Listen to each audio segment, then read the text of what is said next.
The names of Ken Houghton and Ian McKechnie are synonymous with the Tigers' golden era of the mid to late 60s. Both men still live locally and are regulars at the KC. City Magazine caught up with them stretching the legs at Brantingham. 1965, Ken, start of 65 season, I came up from Southend. Yeah. I remember when we played you down at Southend. I think it was Good Friday. I'm certain it was a Good Friday. And you beat us 1-0. Yeah, that was the season before, wasn't it? That's right. Yeah, that's right. Because we beat you 1-0. That's right. And then we came up here and we drew 0-0, didn't we? That's right, you did. And Cliff was suspicious of it. I think the forward line that day took pity on your end. No, they didn't. No, they did. We had that many shots and you were brilliant. And we got you to sign for City then. Cliff was so impressed with you. Well, that went towards that. I think but it was just one of those games. So I mean, you should have beaten us about 9. Believe we were both coal miners. Yeah, that's right. Yeah. Aye. Yeah. Wait, so did you go straight from school to it? No, I went home first and then caught the bus. Caught the bus. Yeah. That's one of mine, Howie. I think when you come from a mining family, it's known that that's what you'll do. That's what you'll do. Yeah. And, you know. Yeah, well, I wasn't like that. As I say, my father worked for the coal board, but he drove a lorry. Yeah. But it was the sort of thing up there, where I was. It was the only sort of occupation that you could have. Yeah, that's right. That was that's it. Right. You either went down the coal mines or you went on the dole. Yeah. well, in Rothermere, I mean, steelworks were very big as well. Yeah, aye, right As enough. I said, we're coming from a mining family. Yeah. You just did it. And to be fair, Ian, I quite enjoyed it. Oh, it petrified me. But I think there's one thing. If you've been down mines and then you go and lucky enough to play football like you did, I think it keeps your feet on the ground. Oh, yeah. You look back and think, well, all for the grace of God, I could have been down the mine. Yeah. Did you start as an outside left in here? I was an outside left, yeah. Right through my school days until I got to the Arsenal. Yeah. And then I became a goalkeeper by freak accident. Yeah. Oh, what manager then? George Swindon. George was a keeper. He was a good brilliant goalkeeper. Yeah. He was very unfortunate that he played at a time when the likes of Bert Williams and Frank Swift and things like that. Yeah. And he never got the recognition. It's a bit before my time, that one. I can't remember. Neither can I. Yeah. It's hearsay to me. But he must have seen something in you, being an ex-goalkeeper. Yeah, well, I was on the ground staff, and one of my jobs was when lads came on trial with their parents, they used to bring their parents. Yeah. I used to take them round the ground when they arrived, take them over to the restaurant. We had a restaurant there and put them in there and let them have tea, coffee, whatever. Yeah. And then give them a tour of the West Stand and then bring them back into the main stand. And to get there, you had to walk under what we used to call the colonnade, and the training ground was there, and they were having a practice match, and I heard a sort of argument, and George Swindon said, "Who's that?" And I said, "It's me, boss." And he says, "What are you doing?" I said, "I'm taking these people." He said, "Well, look, take them back, get your gear on and get over here." And I thought, oh, that's great, I'm training with the first team, you see. So I got over, I went back. He said, "Ian, just go and goal, son." He said, "If I could get a walking dustbin, I'd put it there." He said, "But I need a goalkeeper because I want a practice match." And that was it. I played for a bit. I played the game, and the funny thing was, Ken, I never felt out of place. No. And I'd never been in goal in my life. No. But it just, after it, I thought to myself, well, I enjoyed that. I was just going to say it's like duck to water in, isn't it? But I doubt it today. A duck to water. Look at the state of that pond. Yeah. Did you play in the first team at Arsenal then? Yeah, I had a very quick rise actually, because I became a goalkeeper just after my 17th birthday, and then it was about 9 months later I made my debut in the first team at Blackburn. So I had a quick rise to fame from being a winger to a goalkeeper. Yeah, Arsenal was unbelievable. I mean, I remember when I went at first, it was like being at a public school. I should imagine a bit like being at a public school. I mean, we all get kitted out with 2 blazers, 4 shirts, 3 pairs of trousers, and you had to wear one for training and one for games, you know. Yeah. And the only thing I ever did that no one ever done for me when in my playing career was I always looked after my own boots. Yeah. And that was even at Arsenal. I used to take them home and clean them myself.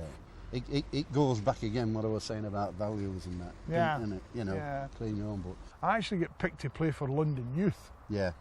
And only by virtue of the fact that Arsenal is in London. The fact that I was the first Scot ever to play was coincidental. But what I mean, the side that I played in, there was Terry Venables and people like that. And then when I got to Southend, there was Mickey Beasley and Derek Woodley that had played at West Ham. Because I'd actually got a hell of a contract to go, offered to go to Australia, but I thought, I'm not going there. I thought, I'll hang on and see if anything comes up. And of course, Banksy had come up here in trial, you see. And he'd signed him, Cliff Britton had signed him, and of course Maurice Swan then got an injury, didn't he? He did, a thigh strain. And that were coming out at bookies. Coming out the bookies, And he called Frank into the office, you see, and he said, this McKechnie, he said, in what context would you put him, you know, with Maurice Swan? And to his eternal credit, Banksy gave me a good write-up. He said, I think they're a different class. He didn't say who was the better of the two. But I think Cliff already knew that anyway, and didn't he? You know, them games what you played against us, you know. And that's right. Don't forget, knowing Cliff, he would have had you watched in other games. Oh, as well. They were very, very thorough. He was a very thorough man, The highlight probably was playing at the Arsenal and playing in the First Division. But I must say that the most enjoyable period was here at Hull. Yeah. So I've never met such a load of idiots in all my life. Yeah, with the players. Can you remember it? It was unbelievable. And some of the games we had, you know, really stick in the memory. You know, like the Stoke match when we should have been. We should have been the cup game. Yeah. Oh, well, we blew that, didn't we? Well, we did. Blew that. And then, of course, the Man United game in the Watney Cup. But the Stoke game, you know, I'm firmly convinced that had we have gone through there, I actually think we'd have done the Arsenal. I actually think we'd have done the Arsenal because I think you lot up front would have petrified them because they weren't the fastest at the back at the time. I was funnily, there was another game we played. We played West Ham as well when you scored. Remember the 1-0 game? I can't remember that, Ian. Can you run me through it? You remember it. You mean when Punch went with the keeper and the ball came loose? I've actually got a DVD of the goal. My brother found it on the internet. And he got it from a guy in Sweden, but it's terrible. But I took a goal kick up through the middle, and I think it was Phil Holm headed it on. Flicked it on, I remember and that. And you ran through, and Pancho picked it up.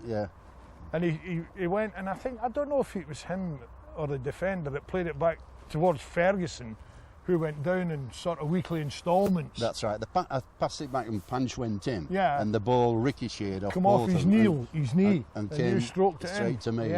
Open net, Ian. Went straight in the middle of the goal. Don't miss one of them. But they you know, they were three games in particular that. But there were a lot of other games. It's very difficult to remember the particular games, but we played some good stuff. We played hell of a stuff. You know? We played very good stuff. Because I really thought at one time we were going to go from third to second, then go up. Yeah. But we faltered at the end. Yeah, that season, that year we went to Sheffield. Remember we played Sheffield United. Yeah, I remember it. And that night I got dropped that game. You got dropped. They brought Bill Baxter in, and Ken Houghton, you know. And that were a real physical game, wasn't it? Oh, it was a hell of a game. But when you look back on things like that, we won 2-1, so I mean that was great. But after that, we did nothing. Well, the next game was a home match against Oxford, wasn't it? Now, I can't remember when they scored, but I know it was the only time I touched the ball. I think it was picking it out the net. Probably at last minute, I think it was. I don't know why. We pummeled them all game, the whole game. But we used, the last 2 or 3 years, we used to do that against Oxford, didn't we? Yeah. You know, murder them and then they'd break away and score. That's right. Yeah. But it was the most enjoyable time in my career. As I say, the banter in the dressing room and one thing and another, and Cliff and his training tactics. You know, then he used to get fed up with me. I only answered a question once. You remember he used to have them Friday morning meetings? Yeah, and 2.5 hours. And Tuesday afternoon. And you'd be falling asleep in the corner, and he'd go around and he'd ask a few of the players, what do you think, what do you think? Yeah. And he asked me one week, and I sort of went, sorry boss, he said, well, what do you think about it, Ian? I said, well, I think if we keep our high balls low and our long balls short, we've cracked it, boss. He shook his head and he thought, I'm going to say Cliff will just smile at that. No. Yeah. But we used to have them every Tuesday, didn't we, after a game? After a game, Tuesday mornings. You could sense, because we used to play, when we didn't have the ball, we used to pick as man up, didn't we? Yeah. With Cliff being thorough, he used to pick so-and-so. So you picked so-and-so up. And anybody who the players scored was checking Tuesday afternoon, wondering if they were going to get a rollicking. A rollicking, yeah. I always remember one incident where, I think it before you came, we played Notts Forest. Were you when we played Notts Forest? No, that was in the cup, wasn't it? That was in the cup, yeah. And Simmy cried off Saturday, he was ill, cried off Saturday morning. And Cliff rang me up and said, I want you round at my house. And he told me what he wanted me to do. And he brought me instead of Simmy, but I played as a sweeper. Yeah, that's right. I didn't play the typical Simmy game or my own game. Yeah. And he brought Terry Heath in to play my role. We won 2-0. Terry gets both the goals. Yeah. I got the headlines saying how well I'd played. Of course, you go in Tuesday afternoon thinking, your chest's out, hello. And I got a rollicking because I gave a ball away in the last minute. And again, that was Cliff. Brings you down to earth, doesn't it? Yeah, it was Cliff. Oh, wow. I remember it. Do you remember that day we were on the back pitch and it was bucketing down, and he used to have you lot attacking me. Yeah, that's right. And they were slinging these balls over, and you and Waggy and Chillo were belting them at me. Yeah. And there was one in particular, I don't know which one of you hit it, and it was from about 5 yards, and it got blasted at me, and I went, oh, and it went up and over the bar, and he was standing over against the wall with the Trilby and the Ganex on, and the drips were going down his nose, and he looked up and he shouted, Ian, catch it. I said, what the hell do you want for 25 quid a week, yashin? And so he just stands and shakes his head. You were on as much as that, were you? 25 quid? Yeah. Yeah, but Cliff never missed the training session. Never, unbelievable. And he used to get involved in it. Yeah. What would he have been then? 70, 60? No, he'd be 60. He'd be yeah. I'm the same age as he was. I know, yeah. 65 he was. Yeah, would have been, yeah. Yeah. But he used to get involved, and he could still pass a ball then, couldn't he? Yeah, you call that old. Bit different now. Yeah. Give him credit, although I didn't get on too well with the chap, Terry Neal.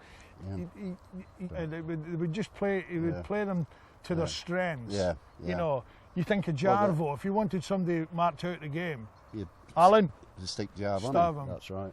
And then if you wanted somebody to win the ball, Jimmy McGill. But have somebody 5 yards away because he couldn't pass water. I used to get more rollickings from Terry playing with Jimmy. I'm Jimmy, a lovely lad, isn't he, Jimmy? Oh yeah. He would say, "Howie, get that ball off him." Jimmy would win it, and of course, if he didn't give it me, I used to get the rollicking. And then there was Malcolm Lord. Malcolm was an enigma. Yeah. He was the sort of guy, he would play and you wouldn't even notice him. Yeah. And he'd play for weeks and you wouldn't notice him. And then all of a sudden he'd get injured or he'd get left out and you'd think, where the hell's Lordy? But you'd miss him because he always did a job for the side, didn't he? Yeah. Simmy as well. Simmy as well. A good midfield player. Well, he was the G-er upper, wasn't he? Yeah. His enthusiasm was second to none. That's right. I think he's still saying now. He still is, yeah. I remember when Milner used to have gone on the fish dock in the morning and come straight to training. Do you remember that? Yeah. Oh, yeah. He reeked. Yeah, smell. And then Buck used to always arrive, didn't he? And he'd open the door, and the first thing that came in was a puff of smoke, wasn't it? Yeah. And this morning he came in without a puff of smoke. Yeah. And I said, "What's the matter with you, Buck? Where's the fags?" He said, "I've stopped." And then we went out in the corridor after training, and the first thing he does is light up. I said, "I thought you'd stopped." He says, "I'm just practising for when I start." Yeah, that was Buck. Oh, they were some characters. They're characters in their own right, weren't they? You got Waggy, and he used to come in at the end of the day. But they're all good lads. Yeah, all got on well with each other. We had a hell of a good team spirit. You know.